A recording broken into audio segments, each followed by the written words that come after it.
기도하시겠습니다. 은혜로우신 하나님 아버지, 긴 겨울이 지나고 움츠렸던 몸과 마음을 활짝 펴고 거룩하고 복된 주일을 찬양하며 예배 드리게 하시니 감사합니다. 이 시간 예수 그리스도의 귀한 은혜를 깊이 새기는 예배가 되게 하시고 마음과 정성을 다하여 드려지는 예배를 받아주시고 귀한 은혜로 축복하여 주시옵소서. 사랑의 하나님, 3월에는 우리 교회의 노인대학과 구역예배 모든 활동이 시작되는 달입니다. 강사님과 교사, 도우시는 손길들 모든 성도님들이 함께 협력하여 아름답게 이루어지게 도와주시옵소서. 오늘도 말씀을 전하시는 목사님께 특별히 건강도 주시고 능력도 더하여 주셔서 우리의 은혜와 복이 넘치는 시간 되게 하옵소서. 이 모든 말씀 우리 주 예수 그리스도의 이름으로 기도드립니다.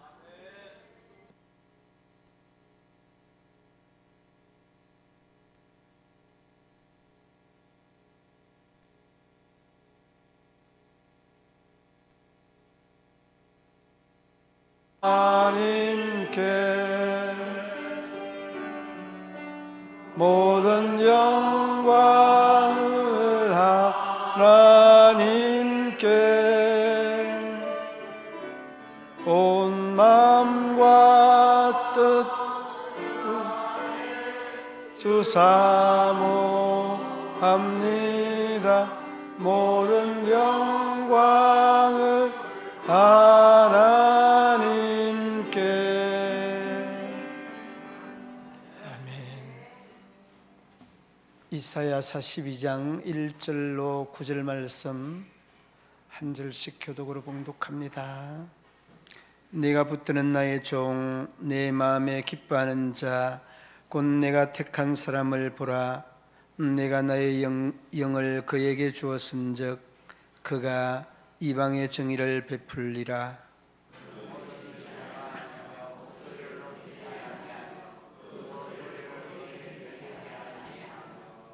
상은 갈대를 꺾지 아니하며 꺼져가는 등불을 끄지 아니하고 진실로 정의를 시행할 것이며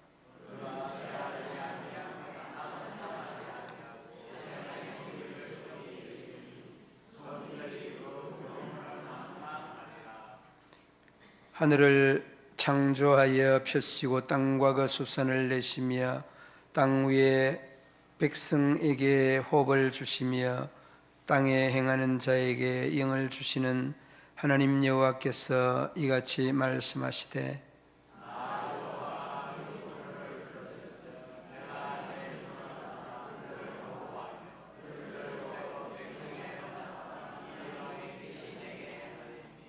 내가 눈먼 자들의 눈을 밝히며 갇힌 자를 감옥에서 이끌어내며 흑암 매앉은 자를 감방에서 나오게 하리라.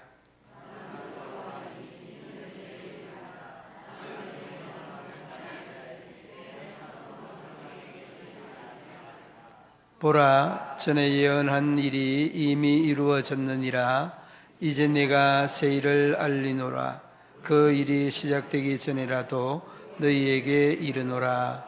아멘. 고요 2구역. 네.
흑송을 이리 잘하면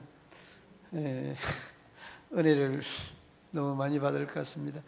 여러분, 이제 교회에 장로님 세 분이 계셨는데, 이 장로님 세 분이 얼마나 결집이 됐는지 똘똘 뭉쳐서 당회를 하면 담임 목사님이 의견을 내면 전부 다 의견 내는 것마다 안 된다 이렇게 결정을 하는 겁니다.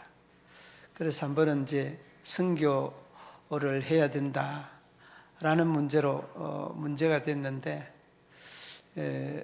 분명히 맞는 것 같은데 안 된다고 노를 하는 겁니다. 그래서 이번만은 안 되겠다 해서 이제 그 목사님이 기도를 했죠. 당회를 하다가, 하나님, 저의 뜻이 맞습니다, 그러면서 응답을 해 주십시오, 그렇게 기도를 했는데, 갑자기 그냥 하늘에서 번쩍하면서 그 천둥이 치고 그 내성이 울려 퍼졌습니다. 그러니까 목사님이 하는 말이, 그 보라고 하나님이 지금 응답한 거 아니냐고. 그러니까 장로님들이 뭐라고 하는가 하면, 이게 쓸데없는 소리 목사님 하고 있는, 그저 자연현상이다고, 자연현상. 그러니까 다시 목사님이 더 기도를 해서 확실하게 응답을 하려면 하나님 응답을 해주시고 이런 것까지는 안 되겠다라고 하니까 이번에는 이제 벼락이 쳐서 창문 밖에 나무가 부러졌습니다. 그러니까 그 보라고 하나님이 정말 우리의 기도를 응답했다고, 저의 기도를 응답했다고, 맞다고 하니까 자연현상 가지고 자꾸 그렇게 우기지 말라고. 그래서 다시 한 번 더 기도를 했는데 갑자기 캄캄하게 어두워지더니만 하늘에서 음성이 들려왔습니다. 목사님 말이 옳소이다, 이렇게 음성이 들려왔어요. 그러니까 장로님들이 하는 말이, 그래봤자 3대 2네 뭐 2대 3이네 뭐 부결이요 하더라는. 하나님도 한 분, 목사님도 한 분, 장로님은 세 분. 그러니까 부결이요 할 수밖에 없는 거죠. 그러니까 이렇게 뭘 이야기를 하려고 하는가 하면, 합의되는 게 중요한 겁니다. 합의되는 게. 정말 합의되는 게, 좋은 일이든 안 좋은 일이든 합의가 되지 않으면 될 일도 안 되는 거예요. 안 될 일도 합의만 잘 되는 거예요. 이게 여러분, 우리가 합의에 대한 소중함, 중요성을 말씀하고 있는 그런 내용입니다. 자, 그러면 오늘 이 본문에서 이 합의라고 하는 이 목사님의 리더십이나 장로님들의 리더십에서 주고 있는 메시지가 뭐냐? 제목은 여러분, 메시아의 리더십이라고 하는 말인데, 정말 우리가 이런 리더십을 가져야 된다는 그런 생각을 하게 되어집니다. 먼저 여러분 1절 말씀 한번 보시기 바랍니다. 1절 말씀에 보면 정의를 베풀며 라고 말합니다. 마지막 부분에 정의를 베풀며, 정의를 베풀리라 라고 말합니다. 그러니까 여러분, 우리가 어떤 일을 합의를 할 때 이러한 기준이, 이러한 원칙이 있어야 됩니다. 메시아의 리더십은 정의의 리더십이니까 아주 강력한 겁니다. 그리고 강력할 뿐만 아니라 아주 원론적이고 그 능력과 건세와 힘이 다 이 정의에 어우러질 수밖에 없는 겁니다. 여러분, 우리는 불의를 싫어하고 미워하잖아요. 그런데 그 불의를 싫어하고 미워하지만은 그 불의에 나도 모르게 또 따라갈 때도 있고, 또 그 불의를 추종할 때도 없지 않습니다. 그런데 여러분, 우리가 완전한 인간이 아니기 때문에 얼마든지 그럴 수 있습니다. 중요한 것은 그 정의라고 생각하였던 그 정의가 불의라는 것들이 명확하여지게 되면 이는 돌아서야 됩니다. 다시 말하면 회개해야 된다는 거예요. 돌아선다는 말은 회개라는 말이고, 이 돌아선다는 것은 자신의 잘못들을 시인한다는 겁니다. 여러분, 예수님이 오신 목적이 뭐냐? 두 가지가 있습니다. 그 누가복음 19장 17절 말씀, 인자가 온 것은 잃어버린 자를 찾아 구원하려 하심이라고 하는 이 말씀과 이 마가복음 10장 45절 말씀에 인자가 온 것은 섬김을 받으려 함이 아니라 도리어 섬기려 하고 많은 사람이 대속물로 주려 함이라. 그러니까 여러분, 이처럼 지도자급에 있는 목사님과 장로님들은 더욱더 이 예수님의 길을 따라가는 관점에서 이런 식으로 접근해야 됩니다. 예. 나의 주장이, 나의 또 주관이 틀리고 맞고 하는 것보다 사도 바울의 고백처럼 정말 모든 것이 가하지만은 그 가한 것들이 다 덕이 되는 것은 아니에요. 그러니까 덕이 되느냐 안 되느냐가 더 중요한 거예요. 가하고 불가한 것들도 중요하지만은 더 중요한 것은 덕이 되느냐 덕이 되지 않느냐. 굉장히 좋은 의미의 말씀 아니겠습니까? 그러므로 여러분, 그 메시아의 리더십 중에 1절에서 말씀하고 있는 이 말씀의 의미처럼 정의의 리더십이 되면 힘이 생기고 용기가 생기고 그 힘과 용기 너머에 있는 능력까지도 생겨난다는 거예요. 그러니까 여러분, 늘 정의 편에, 바른 편에 서야 되는 훈련을 해야 됩니다. 여러분들, 우리가 누가 목사님이 아니면 장로님이 신앙의 연륜이 있고 나를 전도한 분이 또 이런 판단, 저런 생각 속에 어떤 일을 결정하면 그 결정한 일이 옳고 그르고를 떠나서 나를 인도한 분이니까, 목사님이니까 장로님이니까 하면서 넘어갈 때가 있습니다. 여러분, 제가 판단할 때도 잘못 판단할 때가 많이 있습니다. 그럴 때 우리 장로님들이 목사님 이렇게 하면 어떻겠습니까? 목사님 이렇게 하는 게 좋을 것 같습니다. 이런 식으로 또 어드바이스를 해줘요. 이게 여러분, 완벽하지 않는 인간에게 누구에게나 다 일어날 수 있는 겁니다. 그런데 얼마나 상대방에게 정의의 입장에서 덕이 될 수 있도록 리더십을 발휘할 수 있느냐라고 하는 것이 굉장히 중요한 부분이라는 것, 우리가 기억해 두어야 되는 부분이기도 합니다. 그리고 여러분, 이 정의의 리더십과 함께 우리가 잊지 말아야 되는 것은 2절로 3절 말씀에 긍휼의 리더십이다는 이 메시아의 이 긍휼의 리더십을 또 느끼게 되어집니다. 여러분, 그 2절 3절 한번 보시기 바랍니다. 함께 읽어봅니다. 그는 외치지 아니하며 목소리를 높이지 아니하며 그 소리를 거리에 들리게 하지 아니하며 상한 갈대를 꺾지 아니하며 꺼져가는 등불을 끄지 아니하고 진실로 정의를 행할 것이며. 아멘.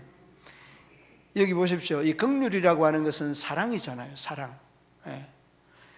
그 2절 말씀에도 그렇습니다. 목소리를 높이지 않고 소리를 거리에 들리지 아니하고 조용조용하게 이렇게 상대를 알게 하고 느끼게 하고 깨닫게 한다는 그런 의미고, 그리고 뒤로 상한 갈대를 꺾지 아니하고 꺼져가는 등불도 끄지 아니한다는 것은 절대적 약자, 소외된 자, 이런 사람들을 말씀하고 있는 내용 아닙니까?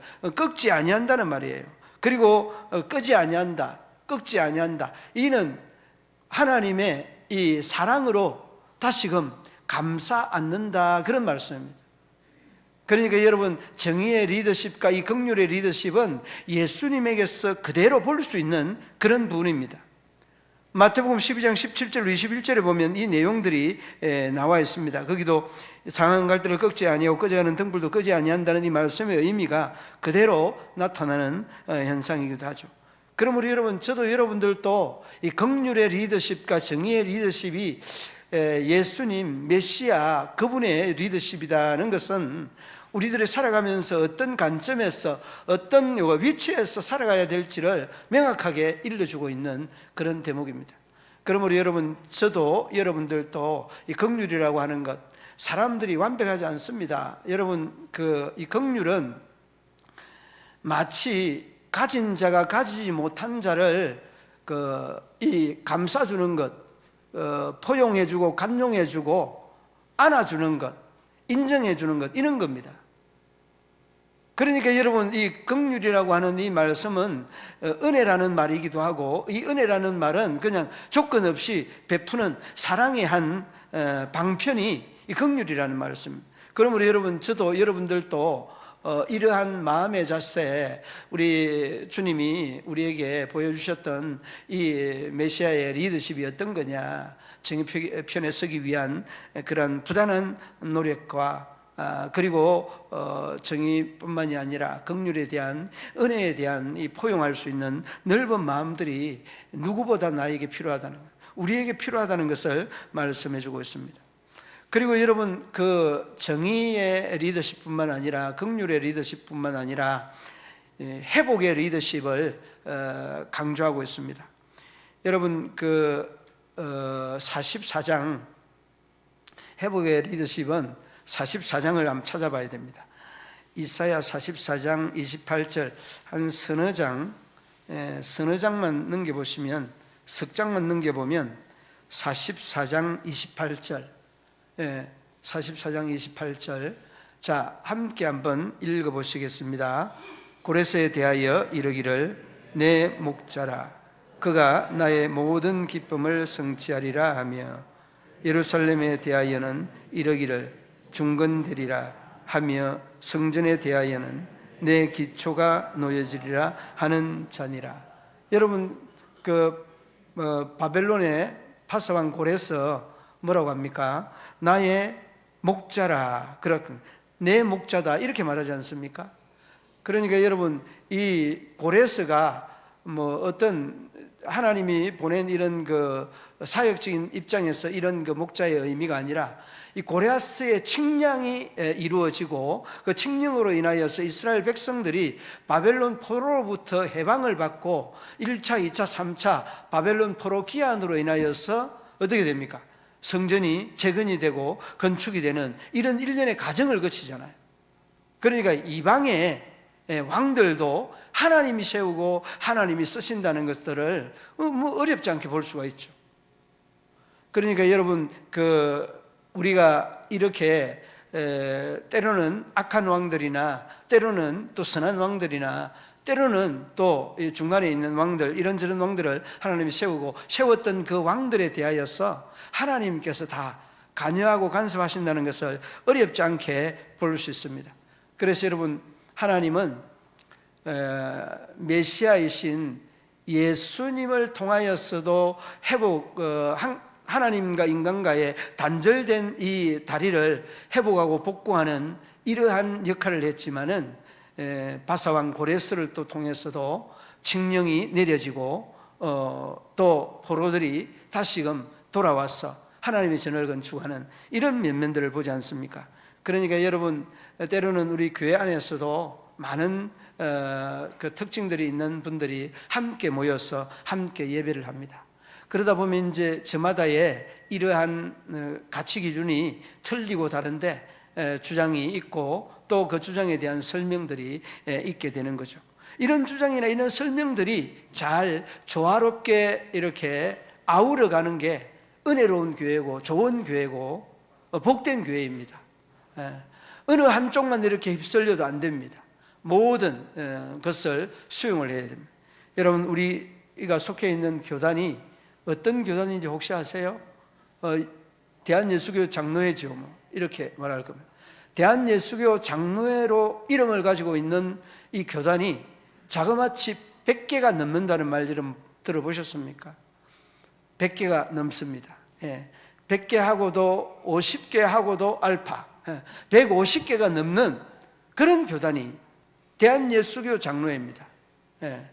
그러면 그 150개 넘는 교단 중에 우리 교회는 무슨 교단입니까?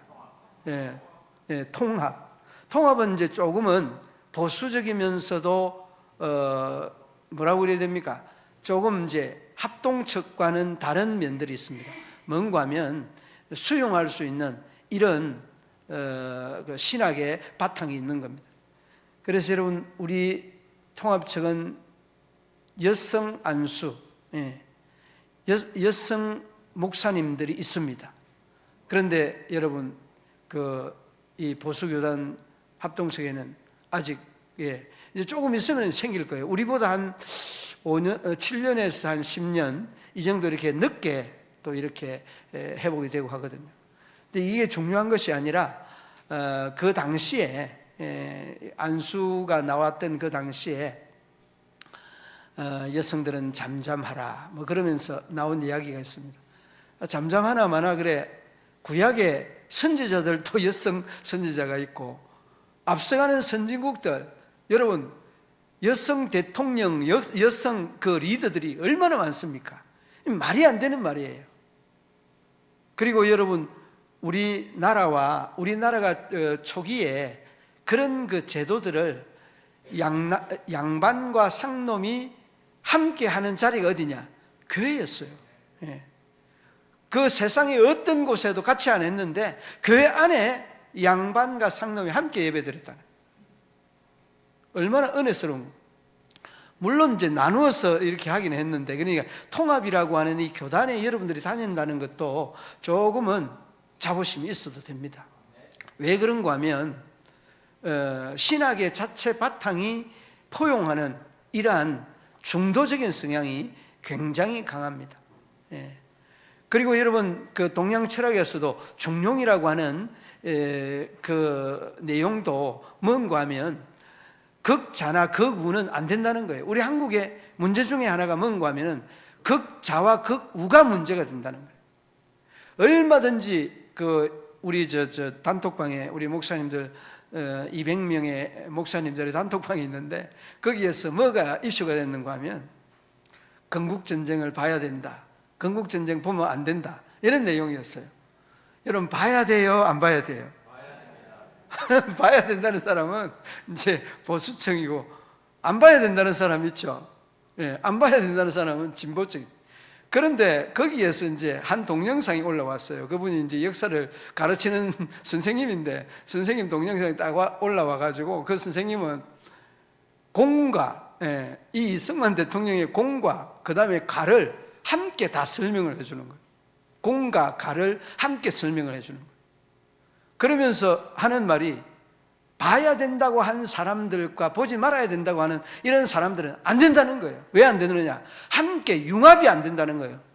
이 융합이라는 것은 서로 반대와 찬성에 대한 아름다운 결과물을 만들어내야 되는데 이게 안 된다는 거예요. 그리고서 최종적인 결정은 누가 합니까? 본인이 하는 거예요. 예, 본인이 하는 거예요. 저는 사실 이 건국 전쟁이라고 하는 이 내용을 읽으면서 내가 김구 선생님을 얼마나 또 존경하고 다 존경하고 했는데 평양에서 있었던 이 사건에 대한 문제를 이 클로즈업 해가지고 이미 얘들은 쳐들어오기로 했는데 싸우면은 희생된다는 것 때문에 절대 이승만 박사의 그 주장과는 반대 주장을 내세웠던 것들을 보죠. 그러니까 이런 것들을 우리가 세세하게 알지 못함으로 인하여서 크고 작은 문제들이 많이 빚어지게 됩니다. 그러니까 교회라고 하는 것은 하자는 이런 주장도 있고 하지 말라고 하는 주장도 있지만은 늘 이런 것들을 잘 빚어내야 은혜로운 교회, 또 복된 교회, 또 화목한 교회, 또 영광된 교회 되지 않겠습니까? 그러므로 여러분 이 그 메시아의 리더십 중에 긍휼의 리더십이나 또 정의의 리더십이나 잊지 말아야 되는 것은 회복의 리더십들이 잘 어우러져서 정말 주님 앞에 영광되고 또 영광된 구역원들로 성도들로 자리매김하는 저와 여러분 되시기를 주님의 이름으로 축원합니다. 하나님 아버지 은혜와 사랑을 감사합니다. 함께 메시아의 리더십에 대하여 함께 나누었습니다. 아버지 하나님, 저희들에게 부족한 부분들을 우리 하나님께서 기억하여 주시고 우리 하나님의 더 크고 영광된 사역들을 아름답게 귀하게 이루어갈 수 있도록 도우시고 인도하여 주옵소서. 예수님 이름으로 기도드리옵나이다. 아멘. 265장